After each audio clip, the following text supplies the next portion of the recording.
부족함을 풍족함으로 트라우마를 성공의 이유로 만드는 멘토 조 디스펜자는 이렇게 말합니다. 지긋지긋하게 자신을 막던 과거와 잔인할 정도로 반복되던 일상은 이 방법을 통해 완전히 바뀌게 됩니다. 이제 너무나도 오래 기다린 두뇌와 몸의 변화를 시작하세요. 모두가 원하는 드라마틱한 삶의 변화, 몸과 두뇌는 전과는 다르게 생각하고 결과적으로 풍족과 풍요가 가득한 삶이 시작됩니다. 이런 경우도 있잖아요. 몇 년 만에 만난 지인인데 전과는 너무나도 다른 사람처럼 보이고 부와 행복을 모두 거머쥐고 있는 그런 경우를 말이죠. 실제로 조 디스펜자는 그런 변화를 평생 연구했고 또 그의 수백, 수천만 원에 달하는 세미나는 많은 사람들의 일상 속에서 변화를 만들었습니다. 조를 인터뷰한 스티븐 바틀렛의 약혼자도 그 세미나가 자신의 인생 터닝 포인트였다고 말했죠. 그리고 조 디스펜자는 한 팟캐스트에서 변화의 방법들을 자세하게 나열했습니다. 이번 영상에선 그런 그의 수천만 원짜리 메시지를 여러분과 함께 자세하게 나눠보려고 합니다. 가장 먼저 조 디스펜자는 과연 어떤 사람들이 변화를 원하며 그를 찾아오는지에 대해 답변합니다. 저를 찾아오는 사람들은 다양합니다. 육체적 변화를 위해서 오는 사람들부터 새로운 직장이나 새로운 커리어를 원하는 사람들, 혹은 더 풍요한 인생 혹은 인간관계를 위해서도 찾아오고 있죠. 즉 모두는 자신이 원하는 인생을 창조하기 위해서 찾아옵니다. 그럼 본론으로 들어와서 그 사람들이 바뀌지 못하는 이유 혹은 변화를 막는 것들은 뭐가 있을까요? 이 질문에 대한 답변으로 할 수 있는 말은 그 방해물들이 우리의 삶 너무 가까이에 있어서 그것들이 삶의 변화나 기회를 갉아먹고 있는지도 알아채기가 너무 힘들다는 거죠. 한 가지 예시를 들자면 우리에게 일어나는 일 중 강력한 감정을 느끼게 하는 사건이 생길 때 우리의 몸에서는 특정한 순서로 자극이 일어납니다. 예를 들어 트라우마라던가 배신을 당한 일, 아니면 누군가를 잃게 된 사건들은 가장 먼저 우리에게 강력한 자극과 반응을 만들죠. 그리고 그 감정이 온몸의 상태를 뒤집어요. 그렇게 온몸에 퍼진 감정과 느낌들을 우리의 두뇌는 빠짐없이 정확하게 포착하고 일종의 메모리 서킷이라 불리는 기억으로 저장을 하게 됩니다. 마치 찰나의 순간을 사진으로 담는 것처럼 그 순간을 하나의 기억으로 두뇌 한편에 저장해버리는 거죠. 그리고 이 부분을 생리학적인 관점으로 보자면 우리가 그 사건을 떠올리거나 떠오를 때마다 몸과 두뇌에서는 그때 느꼈던 똑같은 화학작용이 일어나게 됩니다. 스트레스 호르몬인 코르티솔과 아드레날린 등 그 상상이 실제로 일어나고 있지 않은데도 마치 실제로 일어나는 일처럼 느끼게 돼요. 즉 우리가 그런 과거의 경험을 느낄 때 몸은 다시 한번 그 사건 속에서 살게 되는 겁니다. 하루에도 수백 번도 넘게 말이죠. 그렇게 트라우마는 몸과 두뇌에 각인이 됩니다. 왜냐하면 생각은 두뇌의 언어이고 느낌은 몸의 언어인데 이 두 가지가 모두 자신이 가장 싫어하던 사건으로 가득 차기 때문이죠. 결과적으로 반복되는 그런 감정과 느낌들은 우리의 무의식 속에 각인되며 과거 속에 갇히게 되어버리는 겁니다. 그리고 그걸 우리는 롱텀 메모리, 장기 기억이라고 부르죠. 그래서 대부분의 사람들에게 왜 변하지 못하냐고 혹은 왜 그렇게 살아가고 있는 거냐고 묻는다면 10중 8구 그들은 하나같이 이렇게 대답할 겁니다. 그때 그 일 때문에 그래. 나도 어쩔 수 없어. 그 일만 아니었다면 나도 이러진 않았을 거야. 심지어 그 일들이 20년, 30년 전에 일어난 일인데도 어느새인가 그 사건은 그들의 정체성이 되어버린 겁니다. 그렇기에 이 부분을 바꾸기는 너무나도 힘들죠. 왜냐하면 그 감정을 떠올릴 때마다 그 사람은 과거에 다시 갇히게 되니까요. 그래서 제가 변화를 위해 추천하는 첫 번째 접근법은 과거로부터 살아가는 법을 잊는 겁니다. 여태 배워온 삶의 방식을 잊어버리는 거죠. 수많은 두뇌과학, 생리학 연구진들이 찾은 사실은 과거의 감정을 통해 무언가를 바꾸려 하는 접근법이 항상 두뇌를 더 악화한다는 결과였습니다. 물론 증오와 분노 그리고 후회 등을 부르는 그 사건에 대한 감정에는 저마다의 이유가 있을 겁니다. 당연히 너무나도 불공평하고 억울한 상황이었고 당신의 잘못은 하나도 없다고 생각하겠죠. 하지만 그 변명을 가지고서는 현재에 살 수 없어요. 과거에 갇혀버려서 반복되는 인생만이 펼쳐지죠. 하지만 그 감정 너머에 다가갈 수 있는 접근법은 과거의 늪에서 벗어나는 결과를 매번 만들었습니다. 그리고 감정 너머에 다가가는 방법은 감사함, 용서, 사랑 등의 상위 감정입니다. 쉽게 말해서 예전 상황이 떠오를 때마다 그 상황에 대한 감사함, 용서, 그리고 사랑의 감정으로 바꿔서 다시 생각해 보세요. 혹은 그 부분을 통해 긍정적으로 생각할 수 있는 감정이나 배울 수 있던 점을 생각해 보는 겁니다. 즉, 그 모든 사건이 나의 생각 안에만 존재하는 것을 깨닫고 몸과 두뇌가 현재로 돌아오는 연습을 시작하세요. 그리고 이 부분을 수월하게 만드는 연습은 호흡법 혹은 다른 일에 집중해 보는 것을 통해 사건에 대한 몸의 반응을 먼저 바꾸는 것으로 시작됩니다. 이런 접근법을 제시한 조 디스펜자, 실제로 이 부분을 연구한 조 디스펜자의 연구팀은 과거 경험에 대한 감정적 변화를 만든 실험자들이 가장 먼저 몸에 긍정적인 변화가 일어났다는 사실을 찾았습니다. 그리고 두뇌도 머지않아 같은 진동을 느끼며 특정 사건에 대한 트라우마가 끝났다는 신호를 보였죠. 그리고 결과적으로 몸과 두뇌에 해당 사건에 대한 새로운 베이스라인을 구축하도록 만들었다고 합니다. 그렇게 해당 실험자들은 그 사건을 떠올릴 때마다 예전처럼 과거에 자신을 가두던 부정적인 감정을 더 이상 느끼지 않게 되었죠. 그는 이렇게 덧붙입니다. 대부분의 실험자들은 너무나도 놀라며 과거에 돌아간다고 하더라도 그 사건을 절대 바꾸고 싶지 않다고 말했어요. 그저 그 사건을 통해 성장한 자신을 보며 또 다른 감사함을 느끼게 된 거죠. 트라우마를 통해 현재를 사는 법을 배웠으니까요. 이렇게 조 디스펜자는 수많은 사람들의 새로운 인생을 열었습니다. 전쟁에서 트라우마를 겪고 복귀한 군인들부터 어린 시절 학대와 폭력 속에서 자란 사람들과 말로 표현할 수 없는 끔찍한 사건을 겪은 사람들까지 모두 이 방법으로 새로운 인생의 시작점이 빠른 시간 안에 완성되었다며 이렇게 덧붙였죠. 우리의 기억 중 50%는 사실이 아닙니다. 모두는 과거를 자신의 결정에 따라 왜곡되어 기억하고 있어요. 그리고 당신의 과거가 얼마나 끔찍했던지 남에게 말해봐야 소용이 없습니다. 바뀔 수 없다는 말은 변명에 불과해요. 이미 수없이 많은 사람들이 바뀐 결과가 존재하기 때문이죠. 그러니 변명을 멈추고 과거에서 벗어나세요. 새로운 스토리를 시작하기 위해서 가장 먼저 할 일은 여태 써온 스토리가 지워져야 한다는 겁니다. 그리고 과거를 삭제할 수 있는 행동을 만드는 건 통찰력이 가득한 메시지로서 시작되곤 하죠. 왜냐하면 그런 메시지들을 들으면서 우리는 무의식적인 부분을 의식하게 되거든요. 볼 수 없던 시각으로 같은 것을 보게 되거나 안 보이던 부분들이 보이는 기적이 시작됩니다. 즉, 우리가 이미 프로그래밍 되어 있는 무의식을 바꾸려면 가장 먼저 의식적인 부분을 키워야 해요. 내가 어떤 생각을 하고 있는지, 어떤 행동을 하고 있는지, 무의식적인 나의 모습을 의식하는 것이 중요합니다. 하지만 95%의 사람들은 자신도 모르는 사이에 이 굴레에 갇혀서 살아가고 있어요. 즉, 메타인지 쉽게 말하자면 자신의 무의식적 행동, 생각과 과거를 한 발자국 멀리에서 볼 수 있는 연습이 필요하죠. 새로운 나를 위해선 과거의 일부가 죽어야지만 또 다른 나를 위한 자리가 생긴다는 걸 잊지 마세요. 그렇게 점점 과거를 통해 미래를 보는 것이 아닌 현재를 살아가는 방법으로서 배워야 합니다. 그리고 가장 좋은 연습법은 제 말을 따라해 보세요. 가만히 앉아서 눈을 감고 호흡에 집중하는 겁니다. 물론 머릿속에선 다양한 생각이 들겠죠. 아마 잊고 있던 할 일들이 생각나고 몸의 구석구석이 간지러움을 느끼며 그 상황에서 벗어나려고 안간힘을 쓸 겁니다. 너무나도 큰 불편함이 느껴지기 시작하죠. 하지만 이 상황을 벗어나려는 두뇌와 몸의 신호를 일반적인 것이라고 인식을 바꾸면서 그 무의식적 행동의 반응을 의식하려고 노력해보세요. 다른 잡생각이 떠오를 때마다 호흡으로 돌아오는 겁니다. 항상 명상을 할 때면 우리의 몸과 두뇌는 과거의 경험을 토대로 미래를 예측하려 해요. 이 부분을 깨닫고 호흡으로 돌아와 현재를 보는 것이 나를 바꾸는 승리의 가장 중요한 시작점이 될 겁니다.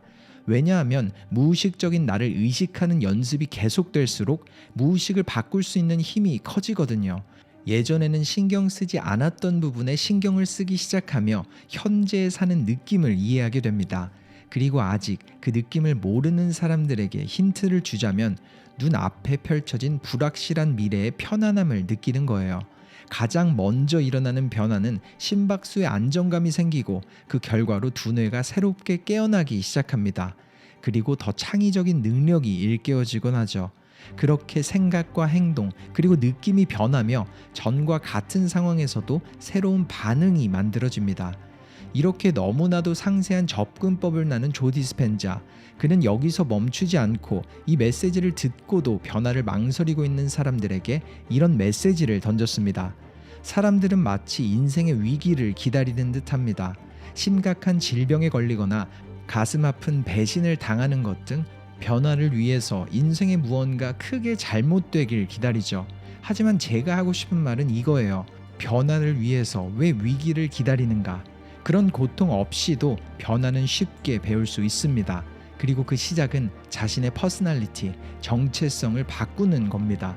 그래야 자연스럽게 퍼스널 리얼리티, 개인의 현실이 바뀔 테니까요. 그러니 이젠 이미 아는 느낌에서 벗어나세요. 왜냐하면 우리의 몸은 항상 돌아가려고 할 테니까요. 하지만 돌아가려는 감정은 고통입니다. 그렇기에 과거로 시작하는 경험이 아닌 미래를 보며 시작하는 감정을 느껴야 합니다. 그리고 그 시작은 과거나 미래가 아닌 현재를 사는 것으로 시작될 거예요. 바로 명상의 힘이 여기서 필요한 겁니다. 즉, 불확실성에 대한 직면, 이게 시작을 만듭니다. 이제 불확실성과 친해지세요. 조 디스펜자의 말을 곱씹어 생각해보면 부가 모였기에 풍족을 느끼는 게 아니고 물질적 인간관계적 만족이 채워졌기에 그에 대한 결과로 행복을 느끼는 게 아닐 수도 있지 않을까, 이런 생각이 문득 들었습니다. 풍족이란 느낌을 몸과 두뇌가 먼저 느끼기에 부가 끌어오는 생각과 행동을 하게 되고, 몸과 두뇌가 행복감과 만족을 느끼기에 인간관계와 물질적 성공이 이루어지는 것일 수도 있으니까요. 즉, 이 부분에서 알 수 있듯 변화를 원하는 사람들이 느껴야 하는 것은 과거의 자신은 한 번도 느껴본 적 없는 것들입니다.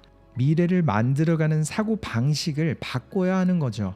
그렇게 과거가 아닌 미래의 나를 상상하며 몸과 두뇌로 원하는 감정을 먼저 느끼는 것이 생각과 행동을 바꾸는 열쇠가 될 겁니다. 그리고 그런 치유의 시작은 그가 말한 감사함과 행복이라는 상위의 감정이 되는 거죠. 조 디스펜자는 이 부분을 마지막으로 말했습니다.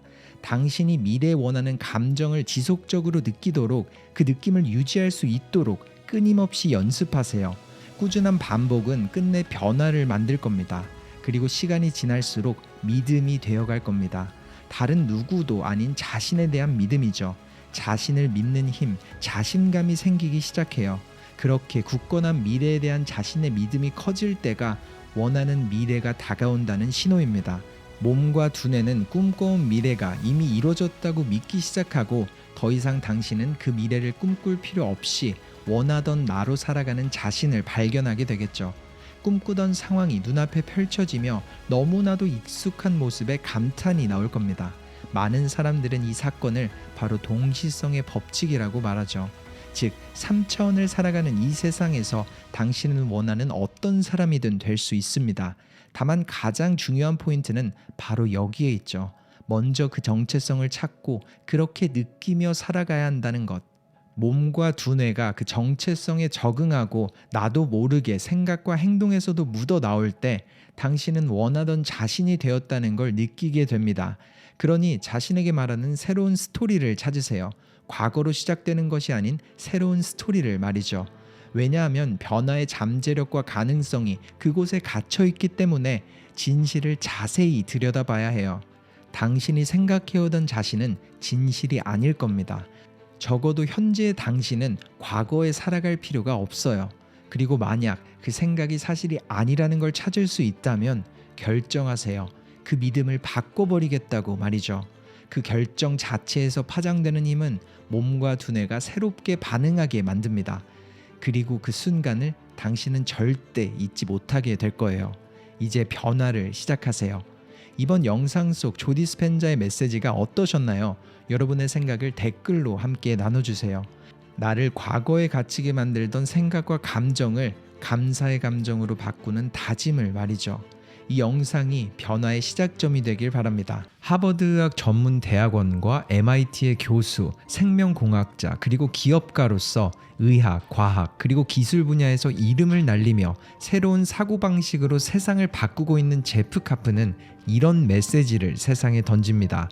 의도적으로 뇌에서 일어나는 과정을 가로채 필요에 따라 덜 반응하거나 더 예리하게 집중하는 방법은 누구나 통제할 수 있습니다. 번뜩 일어나는 영감의 느낌, 그리고 깨달음과 경이감에 휩싸이는 인식과 깊은 몰입의 상태 등 삶에 불을 지피는 10가지 강력한 도구들은 당신의 인생을 너무나도 쉽게 만들 겁니다. 이제 이 12가지 도구들을 언제든 꺼내 쓰세요. 여기 한 아이가 있습니다. ADHD 학습장애, 의사소통 장애를 가졌고 선생님은 그 아이를 게으른 사기꾼이라고 부르며 해서는 안 될 이런 조언을 하기도 했죠. 너는 현실 세계에서 절대로 성공하지 못할 거야. 이렇게 무시받던 아이는 어떤 사람으로 자랐을까요? 신기하게도 그 아이의 인생은 어른들의 예상과는 전혀 다르게 흘러갔습니다. 앞서 언급한 세계 최고 대학인 하버드와 MIT의 교수가 되었고 동시에 여러 기업들을 세우기도 하며 세상을 더 나은 곳으로 변화시키고 있죠. 네, 그의 이름은 제프 카프입니다. 마치 어두운 곳에 밝은 빛이 막 들어올 때, 어떤 불꽃 하나가 생각에 불을 지필 때, 아니면 어떤 깨달음을 얻거나 경이감에 휩싸였을 때 마치 머리에서 불이 켜지는 듯한 느낌이 들죠. 그래서 저는 이 부분을 불이 밝혀진다는 뜻을 가진 단어이자 삶의 불을 지피는 12가지 도구라고 이름을 지어 LIT, Life Ignition Tools 이렇게 부르기로 했습니다. 이제 이 도구들을 통해 여러분 속에 숨어있던 가능성과 잠재력에 불을 붙이기 시작하세요. 이런 조언을 남긴 제프 카프. 이번 영상에선 그가 눌러쓴 성공의 불을 밝히는 하버드 몰입혁명, LIT, 완전한 몰입 속의 인사이트들을 여러분과 함께 나눠보려고 합니다. 가장 먼저 제프는 현실의 모두가 가지고 있는 두뇌의 문제점들을 언급합니다. 우리의 뇌는 잘 단련된 메커니즘과 습관 중에서도 가장 단순하고 에너지 효율이 큰 선택지를 선호합니다. 신경과학자들은 이를 가리켜 에너지 절약 모드라고 부르죠. 뇌는 에너지 절약 모드를 사용해 정보 처리량을 줄임으로써 에너지 소비를 줄입니다. 저는 이 부분을 에너지를 적게 쓰는 뇌, LEB, Low Energy Brain이라고 부릅니다. 이렇게 우리의 뇌는 틀에 박힌 반응 패턴에 더욱 안주하고 말죠. 감각적인 자극으로 우리 주의력을 빼앗아 묶어두려는 편의, 보상, 디지털 방해 요소들은 우리의 뇌의 나쁜 사탕과 같은 존재들입니다. 너무 많은 시간을 램 모드로 보내다 보면 뇌가 습관적인 반응을 선택하기 때문에 목적을 가지고 몰두하는 행동 능력을 잃어버릴 위험이 있어요. 우리 뇌는 뉴런들의 연결고리인 시냅스 중에서도 사용이 뜸한 것은 가지를 쳐내기 때문이죠. 사실 이 사라져가는 연결들이야말로 우리의 뇌가 더 복잡하고 창조적이며 자극제가 되는 사고를 하는데 필요한 에너지를 켜는 조광 스위치 역할을 합니다. 그리고 바로 이것이 릿이죠. 이런 말을 남긴 제프, 쉽게 말하자면 나에게 도움이 되고 삶에 좋은 변화를 만드는 행동들은 에너지와 주의력을 기울여야 해낼 수 있지만 우리의 두뇌는 효율을 추구하기 때문에 에너지를 적게 쓰는 램 모드로 돌아가 쉽고 즉각적인 보상만을 원한다는 겁니다. 하지만 가장 집중이 된 상태, 최고의 능력이 발현되는 과정이자 그 끝, 만나게 되는 말도 안 되는 결과들은 리대 상태일 때 이루어지게 되죠. 하지만 너무나도 빠르게 달라지는 세상, 정보와 집중을 막는 방해 요소들은 홍수처럼 매일 쉴 새 없이 쏟아지기에 이제 우리에겐 양보다 질이 더 중요합니다. 에너지를 많이 쓰는 사고력을 발휘하지 않을 때 우리는 거대 기업과 정치인들이 우리에게 원하는 대로 행동하게 됩니다. 페이스북, 스냅챗, 인스타그램, 틱톡 등 그들의 전략과 목표는 변함이 없어요. 랩 행동을 부추기고 이용하는 겁니다. 이런 제프의 말처럼 지금 내가 짚는 것이 잡음과 방해인지 혹은 원하는 삶을 위한 힌트인지 이 부분을 잘 걸러낼 수 있는 도구가 필요해요. 즉 랩에서 릿으로 옮겨가는 네트워크가 두뇌를 업그레이드하여 잠재력을 폭발시키는 가장 중요하고 유일한 방법입니다. 물론 이런 궁금증이 드실 겁니다. 과연 내가 어디에서부터 시작해야 할까? 어떻게 하면 통제력을 회복해서 우리의 타고난 능력에 불을 켤 수 있을까? 가장 중요한 일에 집중하고 현대 생활의 잡음 속에서도 원하는 삶을 설계할 수 있을까? 제프는 릿의 도구들을 설명하기 앞서 가장 보편적인 통과 의뢰인 활성화 에너지를 말합니다. 과학에서 말하는 활성화 에너지는 다른 모든 것들을 작동시키는 데 드는 최소 에너지를 가리킵니다. 일상생활의 어떤 목표든 이를 달성하기 위한 첫 발을 내리는 데 필요한 활성화 에너지를 낮출수록 이를 시작하여 완료할 가능성이 커지죠. 사실 우리에게는 이 모든 일을 추진할 에너지가 있습니다. 그럼에도 각각에 드는 활성화 에너지가 높다고 느끼는 것은 동기가 부족하기 때문이죠. 즐겨보는 프로그램을 시청하거나 습관적으로 하는 군것질들을 생각해 보세요. 이런 것들은 이미 내 마음에 쏠려있는 행동이므로 활성화 에너지가 낮습니다. 반면 옷장 청소나 휴일에 굼뜬 몸을 이끌고 헬스장에 가는 일처럼 내키지 않는 일들은 타성이나 저항을 이겨내야 하므로 활성화 에너지가 높죠. 기본적으로 릿도그는 타성을 끊어내고 곧장 행동에 돌입하도록 뇌에 신호를 보냅니다. 어떤 첫 발을 내딛든지 간에 활성화 에너지를 낮출 방법을 찾는다면 항상 수월하게 시작할 수 있을 거예요. 이런 포인트를 남긴 제프 카프. 그가 남긴 릿도구들은 기본적으로 어떤 활동을 시작하고 꾸준히 몰입할 때 드는 활성화 에너지를 줄이는 데 유익한 요령을 담고 있으며 아래 4가지 메커니즘을 가지고 있습니다. 첫 번째, 자신의 기분과 에너지 수준을 확인하고 저항의 원천을 식별하기. 두 번째, 장애물을 최소화하기. 세 번째, 보상과 긍정적인 피드백을 최대화하기. 그리고 네 번째, 추진력을 최대로 높인 뒤 추진하기. 그리고 제프는 단순성이 주는 효과를 위해서는 뇌의 화학적 특성을 이용해 즉각적 보상을 만드는 것과 의도적으로 참신한 것을 접해 뇌의 흥미를 돋우는 것, 그리고 부정적인 내면의 소리를 줄이는 것이 앞으로 설명하게 될 릿 도구에 시동을 걸 때 훨씬 더 수월한 추진력을 얻을 수 있을 거라고 말했죠. 그리고 이어지는 릿의 도구 중 한 가지, 나의 뇌를 자극하기. 의도적인 주의력으로 마음이 표류하고 산만해지는 것을 차단해야 합니다. 제프는 특별한 사람은 존재하지 않는다며 이렇게 말을 이어갔습니다. 지금도 제 정신은 제 멋대로 배회합니다. 오디오북을 듣거나 영화를 볼 때도 2분이 채 되지 않아 마음이 배회하기 시작하는 탓에 듣거나 보던 것을 되돌려 재생해야만 하죠. 하지만 우리의 두뇌는 훈련이 가능하고 누구나 필요에 따라서 릿 상태에 도달할 수 있어요. 우리가 주의를 집중시키는 자극에 반응할 때 뇌는 더 의도적인 생각과 행동을 북돋는 인지 과정을 활용합니다. 그러니 호기심을 자극하거나 성가시게 하거나 혹은 나를 진정시키는 무언가에 주의를 기울여 보세요. 이를테면 창밖 풍경, 사진이나 애장품, 반려견이나 반려묘를 생각할 수도 있죠.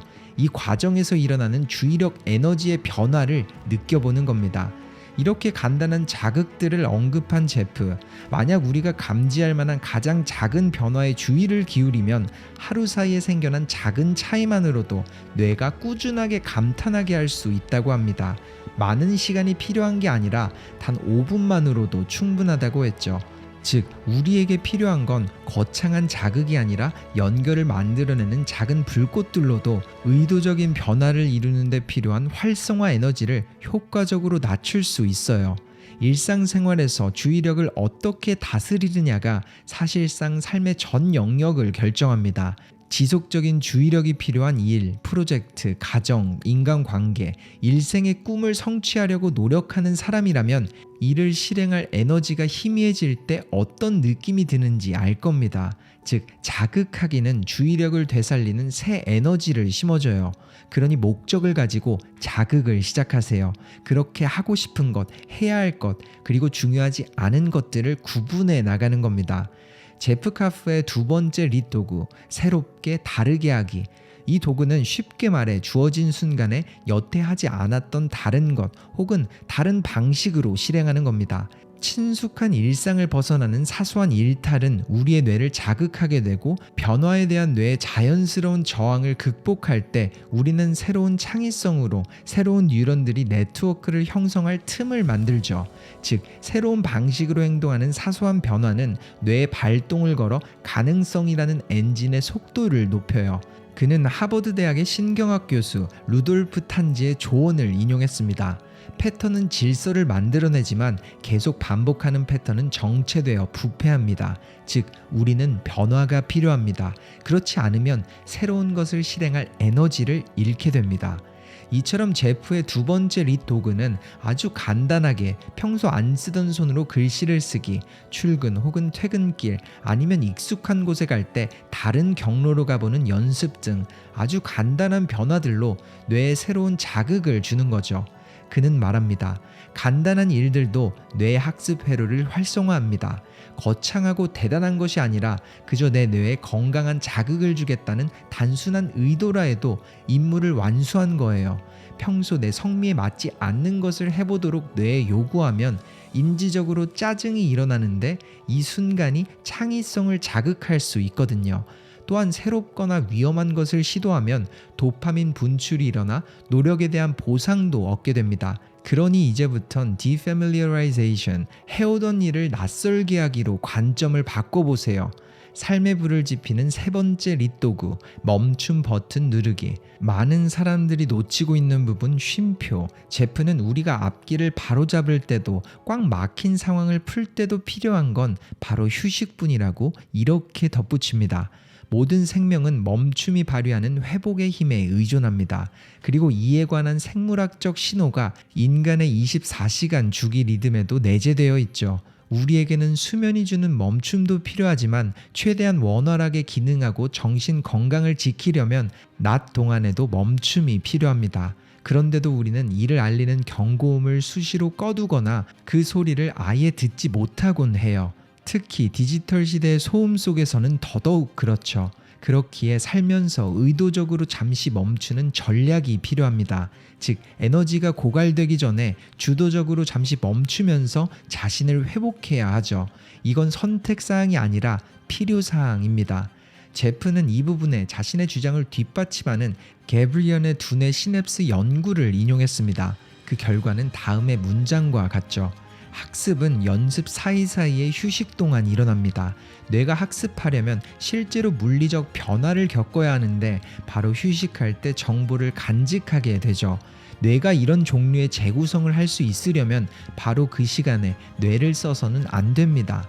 이처럼 바쁜 일상의 음표 사이에 갖는 탁 트인 빈 공간과 휴식은 창의성을 비롯한 우리의 모든 정신 프로세스의 필수적인 요소입니다. 그리고 제프는 음악과 함께하는 휴식이 심혈관계와 호흡기계에도 영향을 주고 주의력을 일깨우거나 집중에도 큰 도움이 된다고 말하며 이런 실전 지침을 나눴습니다. 쉬지 않는다면, 휴식이 필요하다는 신호를 알아차릴 수 없다면 깨어있을 때의 삶의 질이 피해를 받게 됩니다. 그러니 이 네 가지 순서를 따라가세요. 첫 번째, 내 속도를 늦추거나 나의 공간을 고요하게 만드는 일상의 대상을 찾기. 두 번째, 내 마음, 몸, 영적 감각을 비롯한 여러 감각이 변화를 시도할 때 어떤 반응이 나타나는지 살펴보기. 세 번째, 한번 시도해보면서 그 변화를 음미해보기. 네 번째, 더 자주 멈춘 버튼을 눌러 나의 핵심을 이루는 부분과 소통하고 나의 존재 전체를 보살피기. 잊지 마세요. 우리는 맞닥뜨린 문제들을 해결하는 데 필요한 창의력과 문제 해결력을 가지고 있습니다. 그 원료 그대로 에너지가 모두에게 있어요. 단 우리가 활성화하지 않는 한 그것은 그저 잠재력으로 남아있을 뿐인 겁니다. 세계 최고의 음향 시스템을 갖추고 있다고 해도 전원을 올리지 않으면 아무것도 들을 수 없죠. 또한 정원에 심을 씨앗이 한 꾸러미 있다고 해도 심지 않으면 자라지 않을 겁니다. 물론 문제들과 잠재력을 동시에 생각하려고 하면 벅차다고 느껴질 수도 있을 거예요. 하지만 공을 움직이게 만드는 첫 발을 떼는 데는 저항이 따르기 마련이라는 걸 잊지 마세요. 그리고 그것을 인식하는 자체가 첫 걸음입니다. 이번 영상 속 제프의 인사이트가 어떠셨나요? 제가 여러분과 나눈 릿의 도구들은 그가 나눈 12가지 방법 중 3가지에 불과하고 그 중에서도 제가 느낀 핵심만을 추려서 정리한 부분입니다. 이 외에도 그는 실패를 다르게 바라보는 관점과 그 너머에 초점을 두는 방법, 뇌 스위치를 바꾸는 도구들과 능동적인 기회주의자가 되는 것까지 수많은 신선한 통찰들을 나눴습니다. 그리고 그 끝, 인생을 바꾸며 잠재력에 불을 지피는 것은 더 이상 어려운 과정이 아니라 아주 작은 불꽃으로도 이루어질 수 있다는 작은 확신이 생기기 시작했죠. 여러분은 어떻게 느끼셨나요? 댓글로 여러분의 생각과 느낀 점을 함께 나눠주세요. 영상의 마지막은 제프 카프가 모두에게 던지는 메시지로 마무리합니다. 릿의 마음 상태는 우리 각자에게 내재해 있고 언제든 꺼내줄 수 있습니다. 가장 중요한 것은 생각에만 빠져 있어서는 안 된다는 거예요. 이제 어떤 것이든 간단한 실천에 나서보세요. 어디서든 시작하는 겁니다. 영감을 받고 배움을 얻은 뒤 행동하고 진화하세요. 감사합니다. 터닝포인트였습니다.